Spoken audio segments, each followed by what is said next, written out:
Hey guys, what's up? So it's me bringing you another video about photography. In this case, I'm gonna teach you some tips that I've learned so far in my photography journey. Let's set this to full screen. Let's cut to the chase. So in this group of photos, I did an event photography for business, for a company.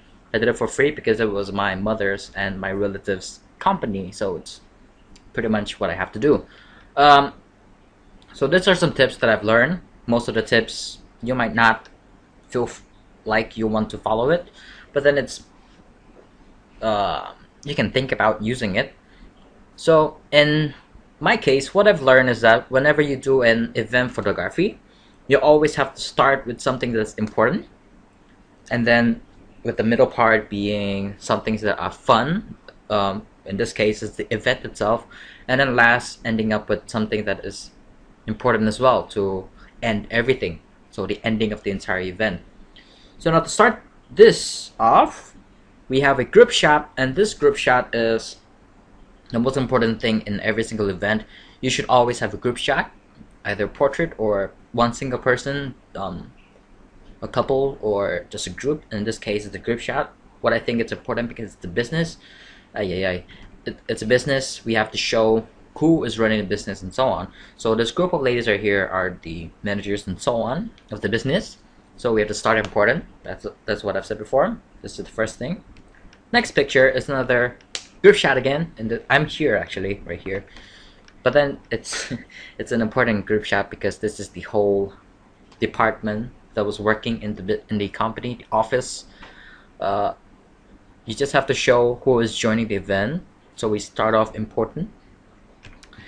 Next shot, we have another group shot. I don't really like this shot because this little tree right here is covering one person.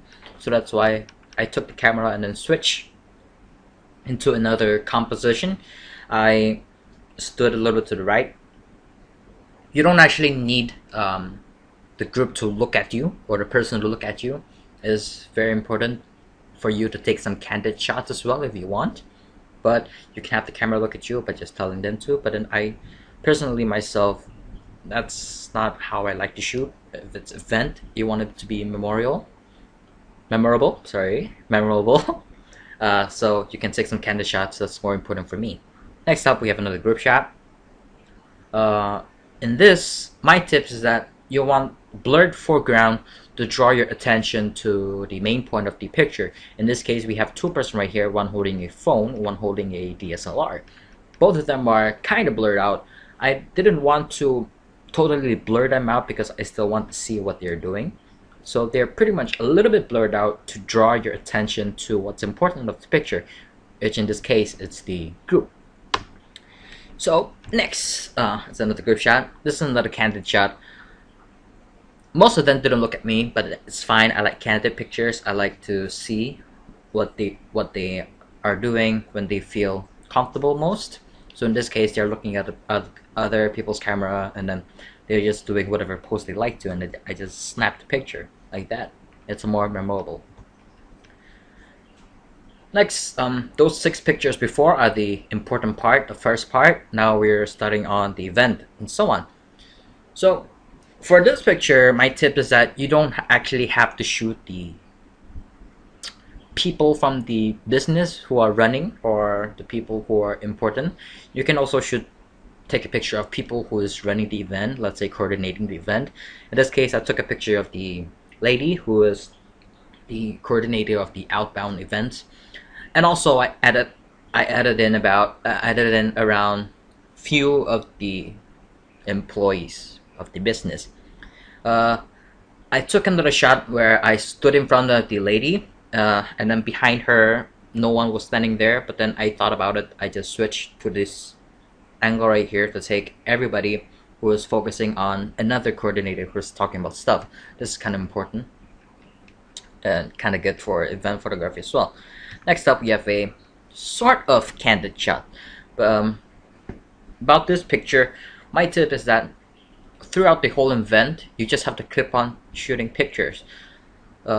Just make sure you bring enough memory card, enough battery. You just have to keep on clicking, keep on shooting pictures, even though like they're posing or they're not posing, just take pictures. Keep on taking pictures. This was one that I took instantly. I turned my camera around and then the lady posed for me to take a picture, so I took it. Next, like I said before, you don't have to take a picture of the company itself. You can take a picture of the coordinator. This I took with the outbound coordinator giving instructions and so on. Although composition wise maybe I can make it a little better, but then it's fine. Next we have another group shot. They are split into groups, and then here's the group shot right here, group shot 1. Another group shot 2, but in this case it's different from the previous one, different from this one, because the group of people here are not looking at the camera, looking at my camera. So this is pretty much a candid shot, which I like a lot. This shows that they're in a more comfortable situation than any other photos. They're basically just doing what they want. But in this case, I took a lot of pictures before this, but most of them, they're not smiling, they're not laughing, they're not having fun. I don't know how many times I've said the most important, but then the important thing in event photography is that you want the person to be happy because they're enjoying their time right here. So you can't have a picture of them not smiling, you can't have a picture of them looking down, feeling sad, and so on. So next up, we have them in the event. So this part is where they are doing the activities and so on. Now, in my previous picture, I've showed you that you want a blurred foreground to draw your attention to the main point of the picture. The main point of the picture was these two ladies right here. I could have shot in a more shallower depth, like a more wide open aperture to bring more blurred effect to it. I don't know how you say it, but then I didn't thought about it. I don't know why. Next we have another nice candid shot right here. And like before, I took a lot of pictures before this. They were not smiling, so I waited a few seconds, like 1 or 2, until they smile, and I just snapped the picture. Now next, sometimes you don't have to zoom all the way in to get a tight shot. You can zoom all the way out to get a nice group shot. Although composition wise, you can see right here there's a lot of space. I could have moved the camera to the right a bit, but at least most of the people are in the picture. Next we have another group shot, a nice smiling. I took one picture before this. Some of them weren't smiling, weren't posing, so I took my camera down, make them as comfortable as they can be by just saying smile or pose, something like that. You don't want them to be stiff when you point the camera at them, especially when you point a DSLR. I take my DSLR here. It's kind of weird when you have this pointing at your face, especially this is a 70-40, so you have to be very close. But it's kind of weird you have this pointed to your face, like about right here. So I have to bring it down, ask them to feel comfortable, ask them to smile and pose. You just have to talk to your subjects or the people in your frame, so that you can get interactions with them, telling them what to do, and telling them just to smile. That's the only thing you probably can say, the smile or pose.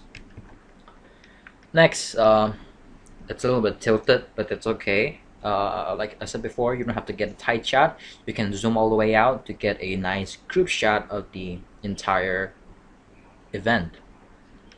Now the next shot, it's a bit blurred.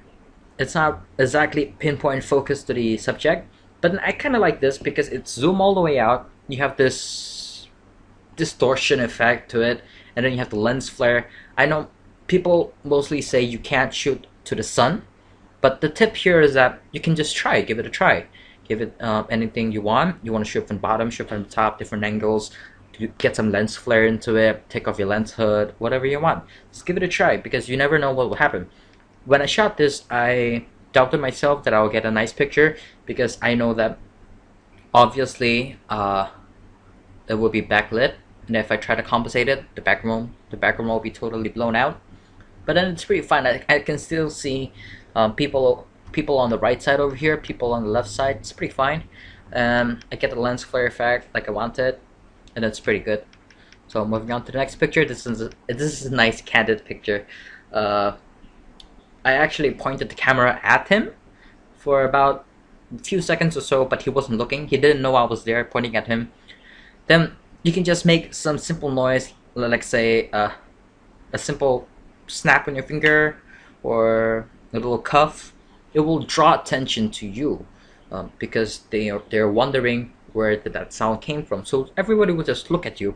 And the guy in the back actually looked at me, but then no, I have the camera, and then he looked away directly. But then this guy, the one in pink, saw me having camera, and then he just waited for pose for me to take picture.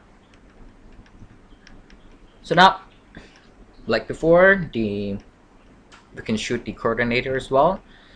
Then this picture is a meeting between the group leaders and the coordinator. I noticed here that I cut off some of his hand, cut off some part over here. That's why in the next shot I recompose it. I zoom all the way out to get every single thing, and it looks even better. Similar to here, I zoom all the way out. And then for this picture, it's not really that good. You have to experiment with it. But a tip here is that you need to try different angles. You don't always have to shoot eye level. You can get a waist level, a foot level, or some high level shot. Like this is the high level. There are advantage to it, there are disadvantage to it. Disadvantage, obviously, you can't see the screen. 5D Mark II doesn't have the flippy screen like the 60D have. If I had the 60D, I can make better composition with this kind of shot, but then I didn't have. But it's okay. Now this is another shot. This sort of looks like a top view, but since they are crouching, some of them are crouching, and some of them are just bending down. So it's actually a eye level downwards a bit. The advantage to this, actually, you can see everybody's face. Although this two cut right here, but the main point is this right here. They're just having group discussion. So it's important to try different things. Like right here, I made a mistake in composition again, but then I shot from the top. I had to do this. I don't know if you can see. I just had to do this. I had to guesstimate composition. But then you can see almost everybody here. If I shot eye level, you can only see the one who maybe three people in front, and then those 3 people will block every single people right there. Right here, composition again, I know, but then I took a shot from the top. You can see everybody, almost everybody, although this is blocked right there, but it's okay. Next, we have another high level, but it's a bit better composition than the ones before. Now next, you don't always have to shoot from the top. You can get close into the group, zoom all the way in, and then just capture what they're doing inside the discussion. In this case, we draw your attention by having 2 people blurred out a bit, focusing to what is happening right here, looking serious, discussing about things. Next, this shot, I don't really like it, but I had to use it because they are playing the event. They're going according to the event. You can see my shadow right here. My tip is that you want to prevent as much as you can to get yourself out in the frame. So in this case, I have my shadow. I wish I can take this picture again standing in another position where my shadow is not there, but then you just want to get yourself out of the frame because it's not your event, it's not your business. You want the business, the company, the office to be in the frame. So that's something I would like to change, and that's a tip of mine. Next, you want to, like before, taking a picture of them working. Sometimes when you take a picture of them working, it's them, not he or she, because it's a group event. It's a group game. So you want to take a group picture. There are like 7 or 8 people, but I only took 4 because they're working together, sort of. One is working and then the other are discussing. But pretty much you want to get a group shot of them working together. The next picture right here, this is sort of like an eye level view, but it's higher than them, so you can see everybody here. This is them working together. It's also important. Next, this is the eye level view that I want to get rid of, because as you see right here, 4 people right here is blocking 1, 2, 3 a bit, 4, and 5. So you want to pretty much get a high level view to get it, or a low angle, but then you just have to figure it out, experiment it yourself. Next, we have a wide angle view. Like I said before, you don't have to get close up to the shot. You can get a wide angle. That's why I brought my 70 to 40. 40 is a nice single portrait lens. Pretty much 50, but then 40 is good enough. I have my 52 at that time. And then 17, a nice wide angle to capture every single thing. In this case, you're working together, trying to get the thing, doing the event. Next, discussion is always good in event shots. But then you also have to get candid shots, and you also have to choose so that maybe this frame their eyes are closed and the next frame they're not smiling. You have to choose between every single shot. I took burst. It's pretty much a 5 frames per second camera. It's not that fast, so I don't have to fill up my camera, but it's okay. I can take 5 shots a second, choose one of the 5, and just go on with it. Next, a group shot, group teamwork. And next, same, the event and teamwork, although the composition isn't that good, but it's fine. Next, you can also get this kind of shot, this like a sense of feeling that you accomplished something. You can also get that. It's pretty nice too. Next, like I said before, make some noise to get their attention. It's pretty nice if you can try it out. When you take a picture of a group, for example, and you just make some noise, and then everybody look at you and they take a picture, you can get unexpected expressions like you have right here, like sudden confusion and so on.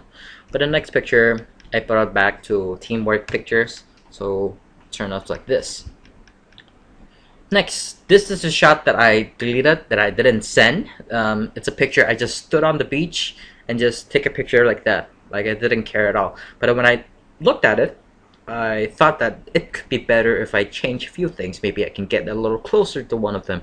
Maybe I can get one of the person to be my foreground to get blurred in, and then draw across to the attention of the main point of the picture.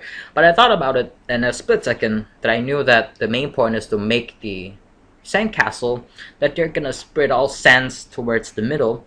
Then I thought about a high speed that you can freeze some action. You can freeze the sands while they're throwing it. So the next picture is the result.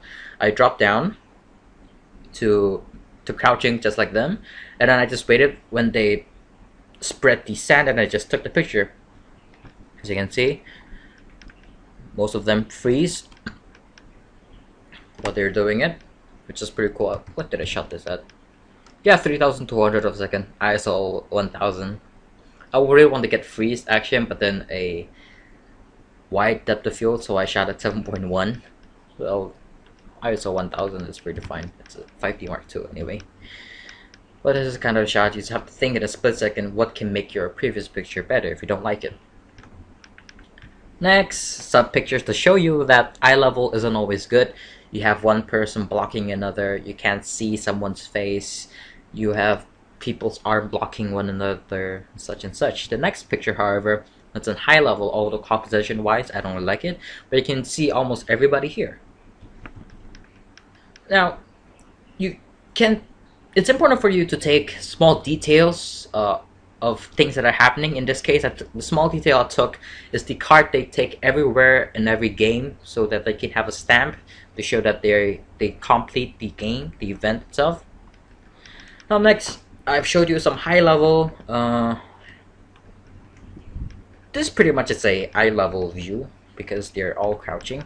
Now I'm going to show you a low angle view where everybody's standing and I'm the only one crouching down shooting up. And like I said before, experiment with it. People say you can't shoot to the sun, but then I say go ahead and try it out if you want to. But this is the result I got. I got some lens flare. I got everybody in the shot, almost everybody. And if you see the next shot, this is the shot that I took before the one previously, to show you guys how eye level view is not that best. So as you can see, all the hands are blocking many people's faces. People on the right you can see it, but people on the left you can't see the faces.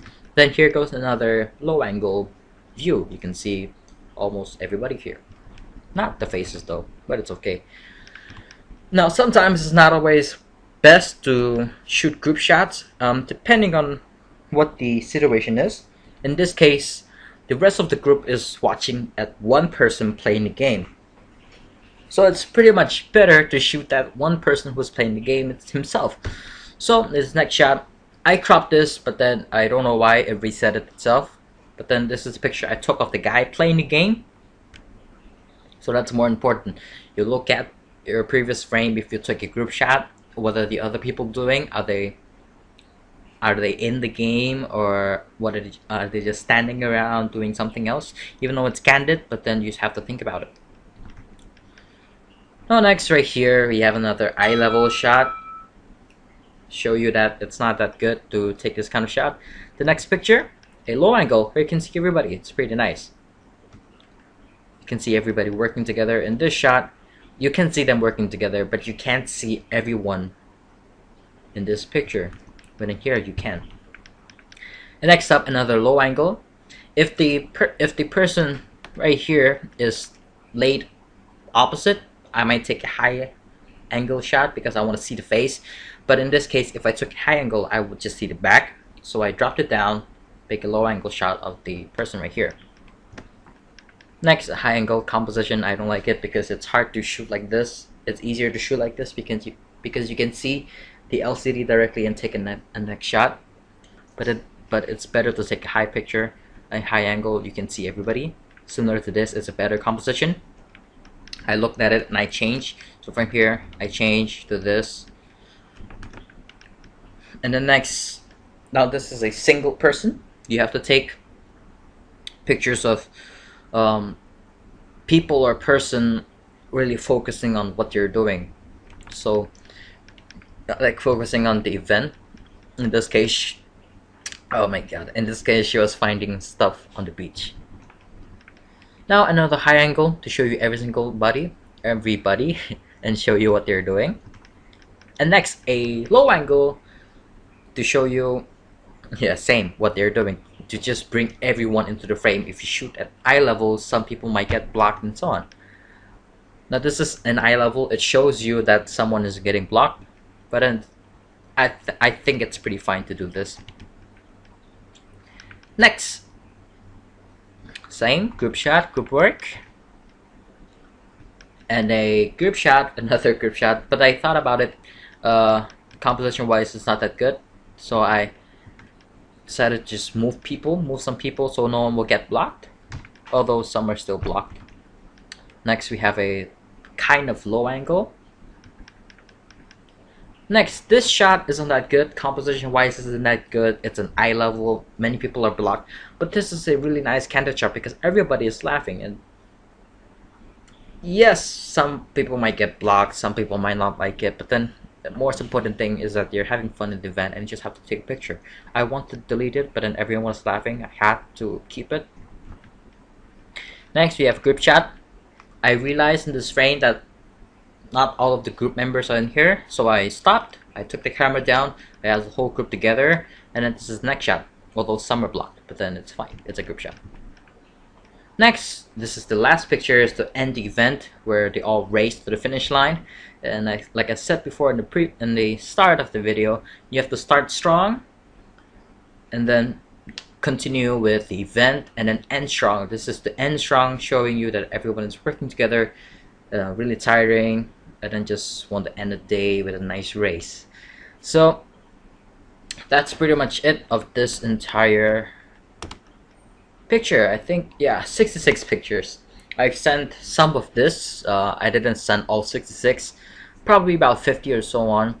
I deleted some because I don't think I liked it, but then after I sent it, the people who are working there actually liked the photos, so thank you very much. I actually took this shot last year, but then I just thought about making the video today. But yeah, I hope you learned something. I hope what I've learned have made you think about trying new things. It's always better to try new things than stick with the same old plans, because you never know what will happen if you try new things. Maybe if you try shooting towards the sun, what will you get? Maybe, yeah, you can't do it to film cameras because you will ruin the exposure, but then you can do it digital, because digital these days are really great. When you tweak raw files, you can get 12 stops up and under and just something like that. The 5D Mark II, I can get shadow areas to light up to be perfectly exposed by just adjusting the exposure without having any noise. That's pretty much the digital world those days. Just try out new things because it's always important to get better shots by trying new things rather than sticking to the same old rules. Well, leave a comment on the comment section if you think some pictures are not good. I don't think all the pictures are good, so I would like to receive some criticisms to it. Subscribe if you want to see more of me doing this. Leave in a comment if you want to listen to me talking about any more tips and reviews and so on. Like, favorite, share it if you want other people to know about this. So, like I said, yeah, I just said leave it in comments. But then, so see you guys next time on my next video. As always, bye bye.